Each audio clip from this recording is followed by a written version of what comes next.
प्रधानमंत्री जनजाति आदिवासी न्याय महाअभियान कार्यक्रम केन्दुझर जिला घटगां ब्लॉक सांतरापुर पंचायत ठारे जनजाति आदिवासी न्याय अभियान अनुष्ठित होईछि। एहाकु ढेंकीकु डाक्टर पूर्णचंद्र बळ उद्घाटन करथिले। एथिरे मुख्यतः आदिवासी सहित कुलाडेरा जनजाति मानकर छुआ मानकु जन्म सर्टिफिकेट प्रदान, आधार लिंक एवं स्वास्थ्य परीक्षा कराइथिला।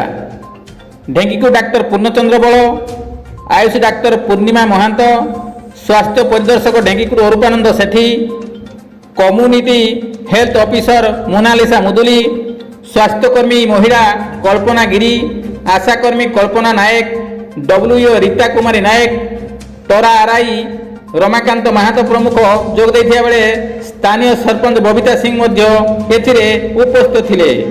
मनोरंजन दास का रिपोर्ट, केडी न्यूज ओडिया।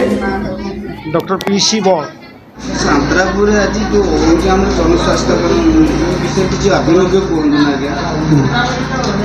ये जोटा हूँ आमर हूँ ओडिशा सरकार भारत सरकार जो हूँ आमर यहाँ जोटा हूँ प्रधानमंत्री जनजाति आदिवासी न्याय महाअभियोग ये जो प्रोग्राम रे तांकर समस्त जो कुलाटेर गाँव समस्त हूँ आधार आउ तांकर हूँ यार जो हूँ बार्थ सर्टिफिकेट मेनली आम बार्थ सर्टिफिकेट आम हेल्थ डिपार्टमेंट बार्थ सर्टिफिकेट जो गुड़ा इश्यू होने पर्यटन आम से गुड़ा को आज इश्यू करूँ।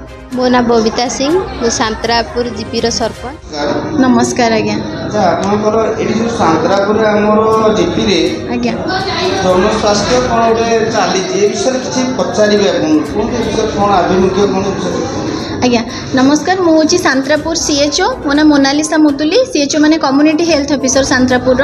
बर्तमान आज आमर चली सांतरापुर पंचायत रे चली प्रधानमंत्री जनजाति आदिवासी न्याय महाअभियान माने एथिरे आमर आदिवासी महासंघ को लेकिन आम से सब प्रकार टेस्ट सहित तांकर हेल्थ चेकअप सब करा होतला, ता सहित तांकर बार्थ सर्टिफिकेट और आधार कार्ड बाहर करिया पई आमर एटा गोटे प्रयास माने प्रधानमंत्री को गोटे प्रयास। आज बहुत पेशेंट माने बहुत आसीथिले आमर आदिवासी लोक 50 पाखापाखि लोक 50 एभव लोक हेबे आसीथिले, समस्तंकर हेल्थ चेकअप करा हेछि।